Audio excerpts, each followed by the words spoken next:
Good morning, guys. We are now discussing Module 3 of Strategic Financial Management, Time and Value Concept applied to Financial Planning Process.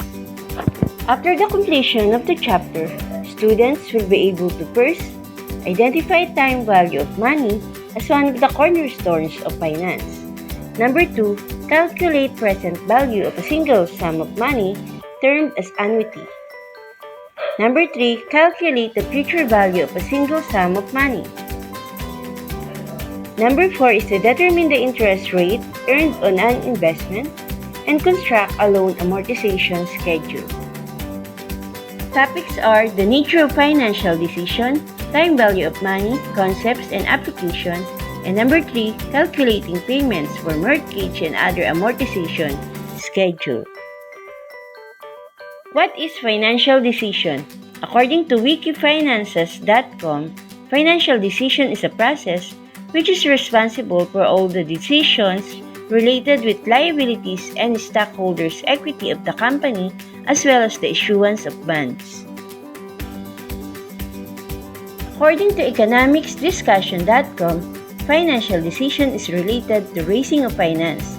It involves identification of various sources of finance and the quantum of finance to be raised from long-term and short-term sources. A firm can raise long-term finance either through shareholders' funds and borrowed capital. Financial decisions are comprehensive analysis on how to integrate the possible capital or investment of the business, whether to put it in the bank, leverage the debt decisions, capitalize the business, etc. Time value of money can help the decision making.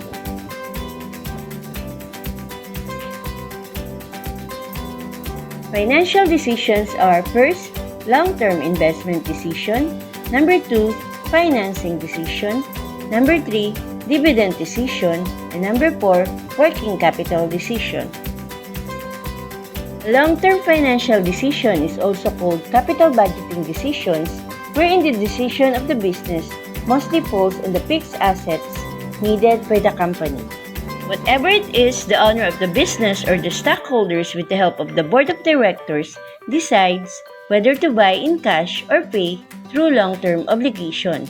Here, time value of money will be used whether to buy immediately or have long-term obligation with a consideration of interest payment.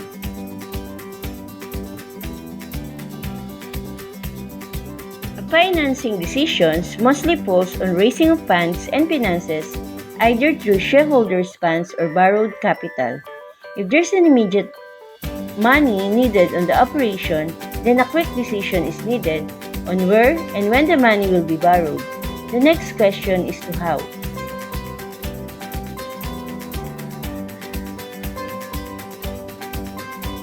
Financing decision. If there's a need of big amount of money, then long-term financing is needed. Time value of money will be a consideration of when, where, and how it will be borrowed. Distribution of dividend is an annual task made for the benefit of all the stockholders of the company. Part of net income are distributed as dividends. Sometimes, there is no other resource but to use the dividends of the company. Before it happened, a meeting with the board of directors were conducted to decide whether to distribute the dividends or not. Working capital decision vary on the cash flow of the business that can be used on the flow of the operation of the business. Collection of accounts receivable also affects the immediate budget of the company. As part of the analytical decision, if your company had problem with the financial constraint but you have a huge accounts receivable, then instead of borrowing, you need to consider a comprehensive tactic on collection of accounts receivable. Hence, if there still be a problem on the immediate finances, then a short-term financing scheme can be considered. What is time value of money? According to James Chen of Investopedia, posted April 21, 2020, the time value of money is the concept that you have now is worth more than the identical sum in the future due to its potential earning capacity. This core principle of finance holds that provided money can earn interest, any amount of money is worth more than the sooner it is received. TVM is also sometimes referred to as present discounted rate. According to Penn State University PSUinstructure.com, time value of money is the idea that money that is available at the present time is worth more than the same amount in the future due to its potential earning capacity. This core principle of finance holds that provided money can earn interest, any amount of money is worth more the sooner it is received. According to CorporateFinanceInstitute.com, time value of money is a basic financial concept that holds the money in the present that is worth more than the same sum of money to be received in the future. This is true because money that you have right now can be invested and earn a return, thus creating a larger amount of money in the future.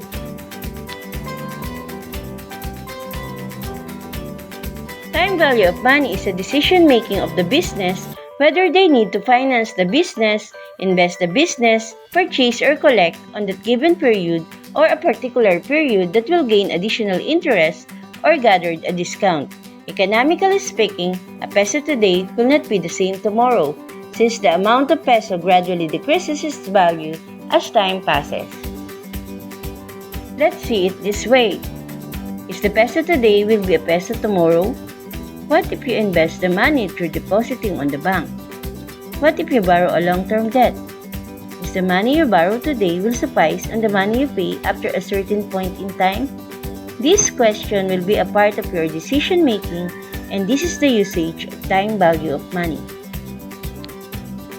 Here in this strategic financial management, we're not just compute ideally, we analyze it before we present the computation needed on the time value of money. Let's give you an example. Lila wins 2 million raffle draw in GMA 7. Before she received the check, GMA official asked her two options. First option is, if she will get the check after 1 year, she will receive 2,075,000. Second option is, after 3 years, she will receive 2,200.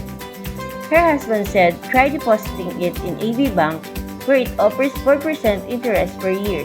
So what will you do? How will you decide? So here's the analysis of the problem. First condition, check to be released by GMA 7. Winnings is 2 million. If the check will be received after 1 year, then she will receive 2,075,000. And if after 3 years, she will receive 2,200,000. Condition is to deposit it in the bank with a 5% interest. So, your winning is 2 million, and then after 1 year, it will become 2,100,000 because 2 million multiplied by 105% will become 2,100,000.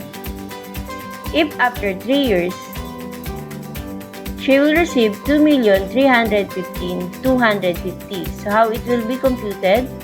2 million times 5%, and then we have 2,100,000 times another 105% and another 105% to make it 3 years.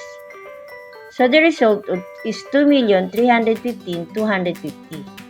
So here's the decision. Immediately get the 2 million and deposit it to the bank, since if deposited there is a 25,000 increase of savings for first year. And if until third year, Lila will earn more than 115,250 than on the first condition. Time value of money. So the starting point is what we call as the present value. Then N is the time period, wherein FB is the infinite or continuous process. As long as you need to compute how many compounding year will be computed for the time value of money. PBM can be computed as FB is equals to PB multiplied by 1 plus R to the nth power, where FB is the future value, PB is the present value, R is the rate or percentage, and N is the number of compounding year. Using future value and net present value is a time value of money. How to compute? Just get your regular calculator and scientific calculator for the computation of the nth power. How to compute the present value? Sample here is present value of 100,000 after 10 years with 5% interest. So, we need to get the present value is equals to future value times 1.05 to the 10th power. So, when you are using your regular calcu, the result will be 0.6139133 multiplied by 100,000. So, the PV or the present value will be 61,391.33. The next sample is more about future value. What is the future value of 1 million today after 5 years with a rate of 6%? So, how to compute FV of 5 of 1 million with 6% interest? So, we have 1 million multiplied by the result, which is 1.06 to the 5th power. So, we have 1.3382256. So, FV of 5 is equals to 1,338,225.60. Sample problem number 3. My husband had 5 million net of tax from his previous engineering contract. He needs 3 options to earn additional income from his earnings. First option is 5 million will be borrowed by his friend, will get back after 3 years with 100,000 interest. Second option is to deposit it to a bank with 3% interest per annum. And third option is to use the future value computation with 3.5 rate and after 3 years. Solution for number 3 is 5 million earnings from engineering contract. Option number 1 will become 5,100,000. Option number 2 after 3 years will become 5,463,635 by means of computing 5 million multiplied by 1.035%, another 1.035% for the second year, and multiplied it again by 1.035% for the third year. So the result will be 5,463,635. While in option 3, we are computing the future value of money. So 5 million multiplied by 1.03% to the third power. So the result will be 5,543,589. So the decision will be it is better to use option 3 to have additional earnings. Calculating payments for mortgages and other amortizable loans. According to dictionary, mortgage means a legal agreement by which a bank or other creditor lends money with interest in exchange for taking title of the debtor's property with the condition that the conveyance of title is void the payment of the debt. According to dictionary, amortization is the action or process of gradually writing off the initial cost of an asset.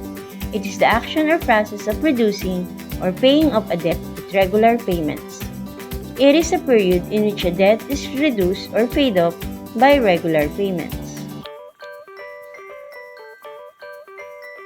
Future value of money is also called annuities, wherein payment of interest varies depending on how many years you're going to pay your finances. In the business, leveraging finance is important since borrowing is not an issue, especially if there's a money to capitalize a certain fixed asset that is needed by the company the soonest time possible. Here, they tend to borrow money through mortgage and amortizable loans. In the computation of mortgage and other amortizable loans, what you need to do is either to compute a regular compounded interest or the computation of future value or annuity. So here's the sample computation for the mortgage and other amortizable loan. Magalang Corporation decided to borrow 200 million, 15 years amortizable loan for 4.5 interest to BDI Bank. As per agreement, they will pay 10 million per year and the rest will be paid in full. Prepare an amortization table for 15 years. So what we need to do is to prepare a table consisting of per annum or per year table, the principal amount of payment, the interest, and the loan is still outstanding. So on my example, we use compound interest. So 250,000 for the 0 year, and the basis will be paid yearly or per annum. So on the first year, the principal that will be paid is only 10 million, and the basis of the interest is the loan outstanding, which is 200 million multiplied by 4.5%, so the interest is 9 million. So combining the principal and interest, Magalang Corporation will pay 19 million for the first year. For the second year, the basis is 190 million loan outstanding, and this is the basis of the interest multiplied by 4.5%. So the interest for the second year will be 8,550,000 plus the payment of principal, which is 10 million. So all in all, Magalang Corporation will pay 18,550,000 for the second year. And so on and so forth up to the last part, which is the 15th year. The remaining loan outstanding is 60 million. So as per agreement, they will pay the rest in full on the 15th year. So the basis now of interest will be the remaining 60 million multiplied by 4.5 interest. So it will become 2,700,000. So the last payment of Magalang Corporation will be 62,700,000 to make the loan outstanding zero. Okay guys, just wait for the actual video presentation of the computation of financial statement and the time value concept. Bye-bye guys!